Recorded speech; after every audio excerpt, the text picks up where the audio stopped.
There's been a lot of talk of Shinku's Awakenings and how necessary they are, especially her A3 as well as her A4, and how they affect your party member selection, your rotation, and your overall experience with the character. Or the things you've heard about how necessary her awakenings are absolutely true, or is it just maybe a little bit of a combination of, well, hyperbole and a skill issue? What's going on, guys? Welcome back. It's Josh. Now, this is simply something that I would typically have a body cam on so I could talk to you guys about it, but you're gonna have to make do with Shinku here. So let's take a look at the main combo that we've seen time and time again that is a must-have for Shinku to be reliable, usable, not feel like utter garbage to use. And that's going to be a combination of the A3 here, which keeps Menacing Gaze active while swapping characters, and it allows her to gain Menacing Gaze stacks while off field. This is used in conjunction with the A4 a lot of the times to allow Menacing Gaze to stack up to 16 stacks. Now, what does Menacing Gaze do? Menacing Gaze is the thing that will give you bonus Defiant Spirit, Fading Reason in cycle energy. So the big reason that you see a lot of players, content creators, people on Reddit, the community at large, and I think the sentiment actually is changing over time as people actually learn how to play this character. A lot of the times you see you need A3 plus A4 to make her feel good is because, well, if you get to 16 stacks of Menacing Gaze while you're off of the field, you swap her in, you use a skill, you hit an attack or whatever, it's going to instantly fill up her cycle gauge and instantly fill up her ultimate meter for you. And that's good, don't get me wrong, that's great. The alternative for filling up her Esper energy as well as her ultimate energy when it comes to Shinku as a whole, if you're A0, the best way to do it, guys, it is not spamming your auto attacks and spamming your skill when it's off cooldown. It is to utilize her character trait Menacing Gaze, even at A0 passive naturally, while leaving her on the battlefield. So you're gonna gain a stack every couple of seconds of Menacing Gaze, and then if you also dodge an attack while you have at least one stack of Menacing Gaze on you, it's going to give you an additional stack. It will stack up to 8 stacks total. If you land a hit with 8 stacks of Menacing Gaze and then wait to get another 4 stacks of Menacing Gaze and do another hit with Shinku, that is enough to fully fill your cycle energy as well as your ultimate energy, so you can get right back into your burst form with Shinku. So the big trade-off here is if you're going A3 and A4, what does this really open up for you? Well, the main thing is it opens up for your ability to have other characters on the field. But if you look at a lot of the popular teams for Shinku, there's not very many characters that actually utilize the on-field time that much. If Shinku's off the field in this team right here, who are we having on field doing a bunch of cool stuff? Are we having Skia on field? No, he doesn't really care. He doesn't need to be on field. Is the main character on field doing big damage? No, they're there to use their skill, their burst to swap out. Is Jinwan or even in the future Aurora going to be someone who you want to have on field doing damage that way as well? No, it doesn't matter that any of these characters are on field. The main character that takes advantage of A3 plus A4 at the same time in a Shinku setup is going to be Nanali, as she is in there for, number one, the big reason you might know this by now, the Blossom Enhancement passive that allows the Vitapustles to shoot 10 times, which lines up exactly with Shinku's own charge passive for free bonus damage, but Nanali's traditionally an on-field DPS character. So if you have A3 plus A4 on Shinku, you're allowing Nanali to get between 5 to as high as possibly 8 to 9 seconds of on-field time. And why do I say only about 5 to 8 seconds of on-field time with your Shinku? Well, if you're just utilizing her own character trait, the passive A0 version of Menacing Gaze, it does only take as little as 5 if you're fighting a bunch of really aggressive enemies to stack that Menacing Gaze up to 8 stacks, because you're able to dodge all of those attacks,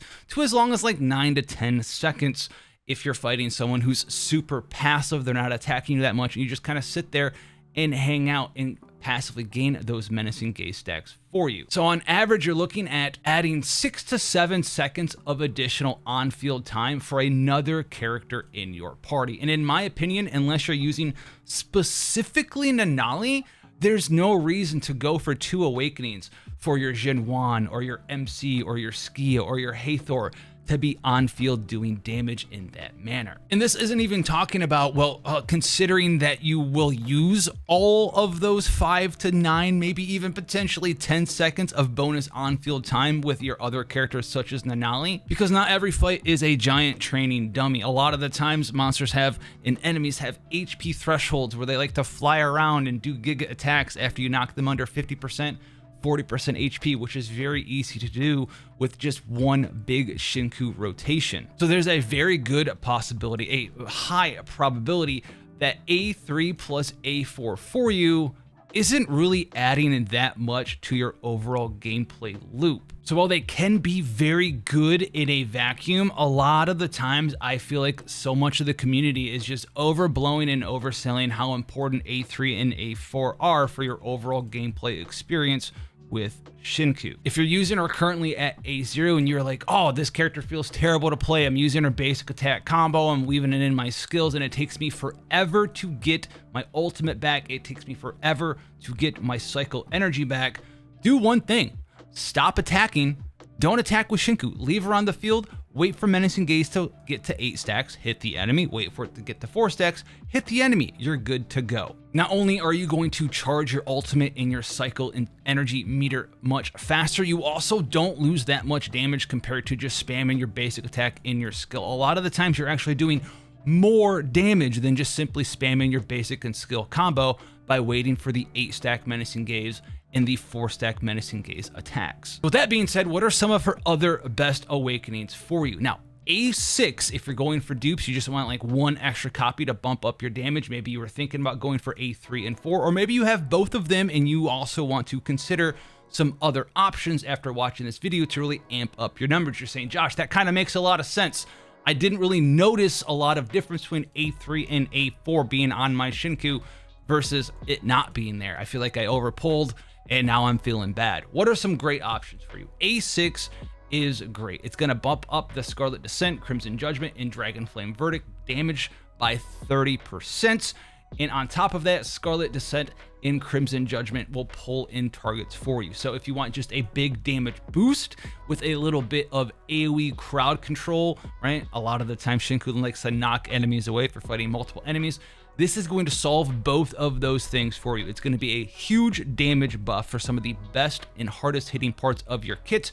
And it also will come in certain situations where you're fighting multiple enemies, like in the train perhaps, and allow you to just pull those in constantly during your biggest, hardest hitting window of your rotation, so you get as much damage out of it as humanly possible. It is a fantastic option for you there. A1 is just going to be another damage boost. If you're just looking for something to boost your damage up and you already have A6 active, you want to find another awakening to really put her up in even higher damage. You have 12% defense ignore. That one is a massive quality of life against some of these higher defense targets if you're doing some of the higher tier content. A2 here is going to be 10% Cosmo reduction for 20 seconds after the ultimate hits. This is going to help you in multiple Cosmos teams. If you're running 2 Cosmos teams, you have like a pretty cracked main character Esper Zero in your party. This can help you there as well. But the 2 biggest ones, if you're looking to replace A3 and 4, you're not really jiving with it, or if you're watching this video and you're saying, all right, let's go test it out for myself. Let's try the A0 rotation, even though I can do 3 and 4 because I'm not using Anali.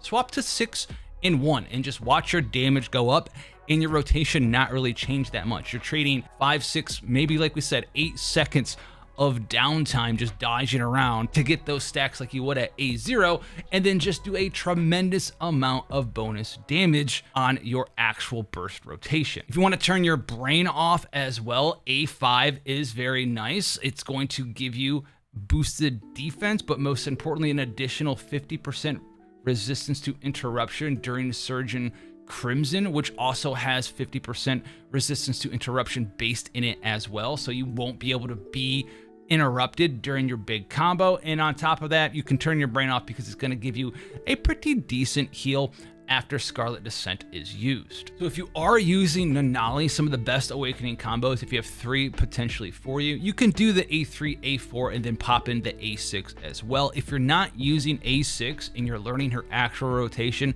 using her own built-in system, try something like A6 plus A1 plus A5. So let's just check this out. This is going to be my rotation at A0. 8 stack hit, guy flies up, dodge it again, 4 stacks, ready to rock and roll instantly, swap in using Skia. We're going to apply Remora here. We're going to extend Remora right with his ult, his skill, his auto combo. We're going to go right into MC0, cast an ultimate. We're going to use a Praise and a Grave here, ready to rock and roll. We got Bloom up now. We're doing our support stuff here with Juan. This could be Aurora in the future as well.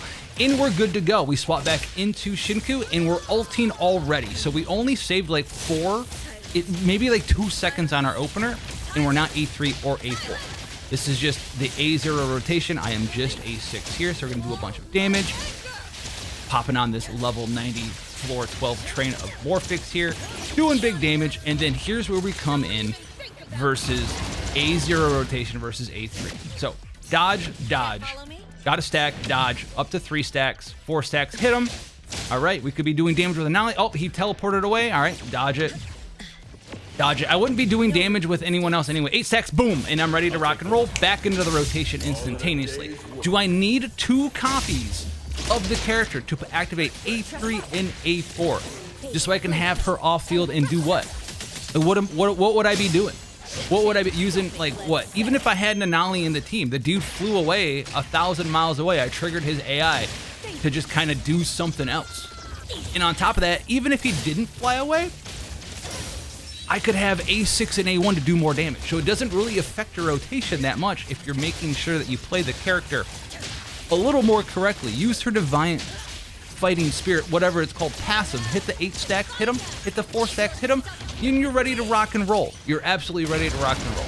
The character does not need it. So I do think it's a little overblown how commonly it is to see that you need both 3 and 4. I will say this about the character in 3 and 4. Right now though, it will make her possibly more flexible in the future when other characters are released. That is such a crazy out of left field statement in my opinion, because we don't know what characters are going to be out in the future that you would want to pair Shinku with. But what 3 and 4 will allow you to do if you have them on her is, like we said before, it allows you to give someone else a decent amount of on-field time without eating into, you know, your Shinku rotation. So if there's another Cosmos or Lakshana character or Anima character that comes out in the future that you want to pair Shinku with, like is Nanali or perhaps even someone like Chaos, right, who wants to have a reasonable amount of uptime in their teams, in their parties, Shinku at A3 and 4 is going to be allowed to be played in those teams and giving those other DPS characters more on-field time. 3 and 4 allow you to basically play a double main DPS team. Is that something that you're going to absolutely have to do? I don't think so. It could be something that you might want to do though, so I wanted to note it there, because as we all know in these gacha games, typically it's one DPS character, a support character, another support character, and another support character in these parties. So if you don't have a lot of characters in your Shinku teams who want a ton of on-field time in between rotations, 3 and 4 aren't going to do a ton for you. So look at some of the other options. With that being said, have fun out there, guys. God bless, and I'll catch you guys in the next one.